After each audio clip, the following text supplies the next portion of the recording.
Belakangan ini sejumlah kasus anak yang menuntut orang tuanya kerap terjadi di Indonesia. Dari berbagai kasus yang ada, tuntutan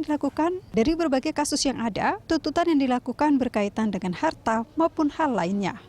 Pertama, seorang ayah berinisial K digugat anaknya berinisial D dan menantunya N. Gugatan ini bermula dari tanah seluas 3.000 meter milik orang tua K. Sebagian diantaranya disewakan oleh D untuk dijadikan toko. Namun tahun ini K berencana untuk tidak lagi menyewakan tanah tersebut karena tanah itu akan dijual dan hasil penjualannya akan dibagikan kepada para ahli waris. D yang keberatan tanah itu dijual meminta orang tuanya K untuk membayar 3 miliar rupiah jika dia harus pindah dari toko tersebut. Tidak hanya itu, K juga harus membayar ganti rugi material 20 juta rupiah dan imaterial senilai 200 juta rupiah. Selanjutnya, seorang anak berinisial AP menggugat ibunya DF dan ayahnya AS karena mobil Fortuner. Gugatan berkaitan dengan mobil mewah Toyota Fortuner atas nama AP yang dipakai ibunya D. AP meminta ibunya segera mengembalikan mobil tersebut atau dianggap sewa. Selanjutnya dari Kendal, Jawa Tengah, seorang anak berinisial M menggugat ibu kandungnya yang berinisial R. Tuntutan dilakukan atas uang yang diberikan M selama ia masih bekerja di luar negeri sebanyak 15 juta rupiah.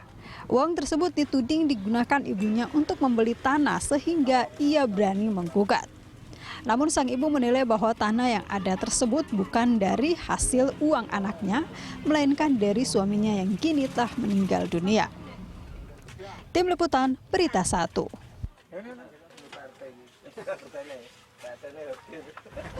Ya, fenomena anak tega menggugat orang tua ini bisa terjadi karena berbagai faktor, pemirsa.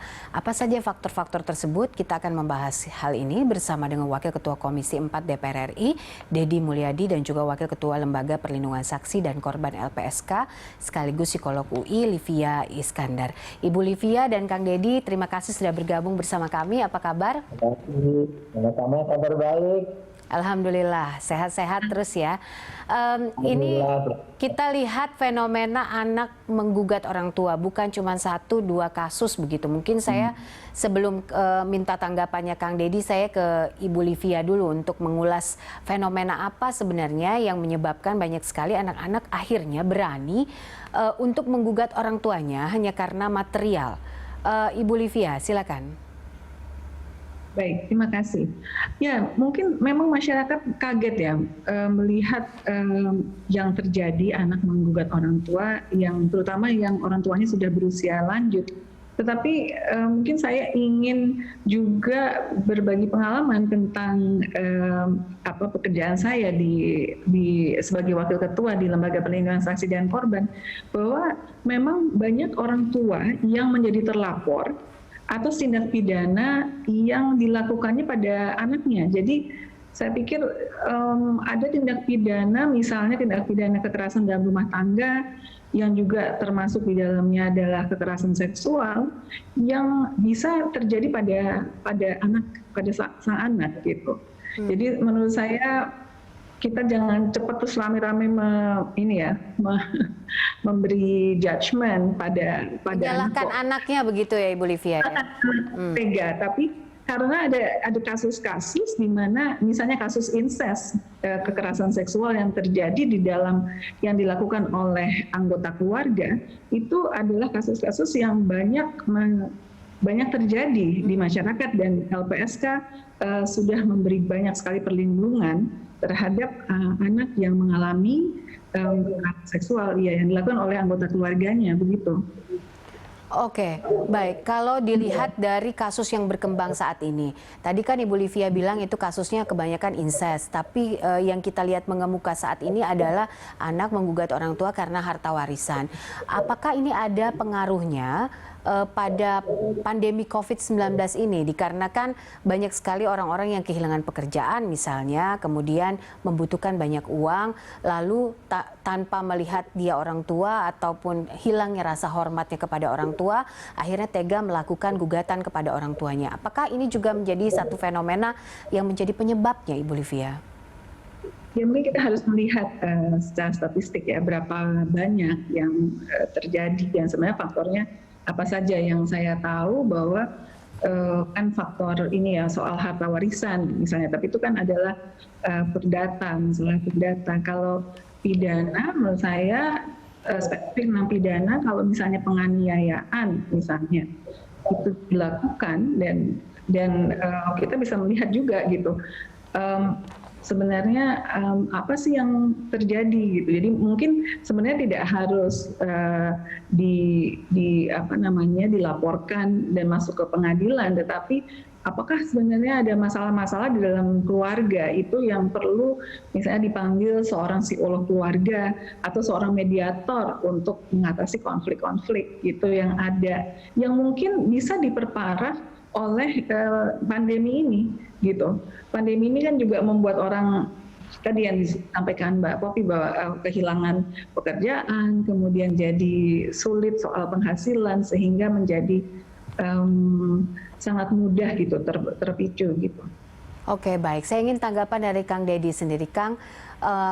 Apa yang menurut Kang Deddy sendiri menjadi penyebab maraknya fenomena anak menggugat orang tua ini? Dari sekian banyak, dari 3-4 kasus yang saya tangani ya, bahwa kebanyakan akibat konflik keluarga. Misalnya kita mulai dari kasus Demak. Kasus Demak, anak melaporkan ibunya sampai mendekam beberapa hari di tahanan Mapolres Demak, itu disebabkan juga karena faktor konflik ibu dengan ayahnya. Kemudian saya tanganin sekarang di Semarang, seorang ibu yang ASN digugat oleh anaknya yang baru lulus sarjana kedokteran, itu kepemilikan mobil. Dulu waktu usia anaknya 17 tahun, ibunya, keluarganya dengan ayahnya membeli mobil dan diatasnamakan anaknya karena menghindari pajak progresif, karena ibunya sudah punya merek mobil lain, dan kemudian ibu dan ayahnya berpisah, dan mungkin banyak konflik yang terjadi, dan anaknya menuntut mobilnya untuk dikembalikan pada anaknya dan menuntut biaya pemakaian selama dipakai ibunya sebesar 200 juta rupiah. Tetapi ini sudah menuju ke arah perdamaian. Saya sudah nugasin pengacara untuk dampingin dan sudah menuju ke arah perdamaian. Dan khusus yang di Kota Bandung yang Pak Eko Suara juga menurut saya juga faktor itu. Pak Eko Suara 2 kali menikah, masing-masing punya 5 anak, dan kemudian dia menguasai tanah seluas hampir 4.000 meter.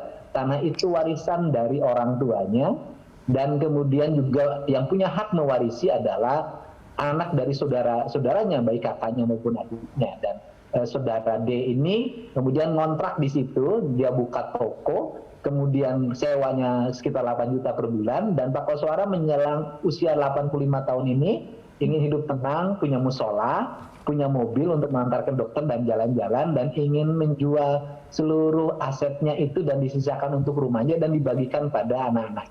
Jadi memang lebih banyak disebabkan oleh faktor-faktor konflik keluarga dan faktor material. Jadi persoalan keluarga yang tidak harmonis sejak awal itu sangat mempengaruhi terhadap pertumbuhan anak, yang anak itu tumbuh menjadi anak-anak yang tidak lagi memandang orang tua dari sisi kasih sayang, tetapi memandang orang tua dari sisi kebutuhan.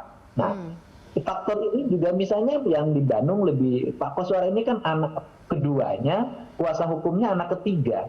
Nah, anak ketiganya ini pengacara menggugat bapaknya, dan ini anak yang paling disayangi dan meninggal sebelum gugatannya berakhir. Tapi dari seluruh rangkaian itu juga yang di Bandung juga saya sudah dengar Pak Deden sudah ingin ketemu juga dan ingin dimediasi untuk melakukan musyawarah. Hampir rata-rata sih penanganan yang problem gugat-menggugat ini selalu berujung dengan musyawarah. Ya, berujung dengan musyawarah, tapi gugatannya sudah masuk duluan begitu ke pengadilan. Alangkah sayangnya, sayangnya ini ya. Ya, Kang Deddy silakan. Ya, sayangnya memang melalui pengadilan, dan pada akhirnya mereka biasanya mencabut gugatan ketika opini sudah terbentuk. Opini sudah terbentuk, kemudian bahasa kasar terbuli gitu oleh opini yang terjadi. Karena hari ini media sosialnya kuat, terframing oleh berita, sehingga dia tidak tahan dengan tekanan itu dan akhirnya musyawarah. Gitu loh. Jadi memang ini problemnya ya itu tadi lebih banyak pada aspek-aspek hubungan emosional yang rendah antara ayah atau ibu dengan anak, kemudian aspek material yang sangat mengetahui, termasuk juga di dalamnya motif-motif ekonomi. Oke, baik. Kalau kita lihat kan ini ada permasalahan komunikasi, permasalahan emosional tadi yang menjadi catatan Kang Deddy sendiri. Tapi pada kenyataan di lapangannya sendiri ketika diajak untuk bermediasi, apa tanggapan dari pihak-pihak yang berkonflik ini, Kang? Ya, tanggapannya kalau saya kan selalu menggunakan pendekatan hati ya pada orang itu. Jadi ketika saya ajak bicara, kemudian saya bawa hati ke hati, rata-rata jatuh air mata. Dan dia mengatakan sebenarnya saya tidak melakukan ini. Saya melakukan ini hanya sebagai, selalu kalimat yang saya dapat hari ini adalah sebagai pembelajaran buat ayah saya, buat ibu saya. Saya bilang ngapain pembelajaran, harus di pengadilan gitu loh. Ini yang terjadi. Nah kemudian yang kedua, biasanya ada konflik keluarga. Konflik keluarganya ini misalnya kakak dengan adik berkonflik. Kemudian misalnya yang satu merasa ibunya ini lebih dekat ke A, atau bapaknya ini lebih dekat ke A. Sehingga karena merasa lebih dekat ini lebih memanjakan. Karena merasa lebih memanjakan ini lebih banyak mengambil hak yang dia miliki. Nah seperti itu. Makanya yang di Bandung itu misalnya itu kelihatan juga konflik antar saudara terjadi. Ada 5 saudara, 3 lawan 2, yang 3 melawan yang 2. Nah ini faktor-faktor ini sehingga memang orang tua di rumahnya juga harus mulai tegak lurus. Ya, kalau melihat anak disayangi semuanya. Kata orang Sunda, bodohnya aku bodohna, pinternya aku pinter. Nah gitu. Oke, baik. Nanti kita akan lanjutkan lagi. Ini ada persoalan pola komunikasi mungkin yang memang harus dirubah mungkin seiring dengan perubahan zaman antara orang tua dan juga anak sehingga fenomena anak gugat orang tua ini tidak terus berlanjut. Tapi usai jeda saya akan minta tanggapan Ibu Livia dan juga Kang Deddy. Pemirsa tetaplah bersama kami.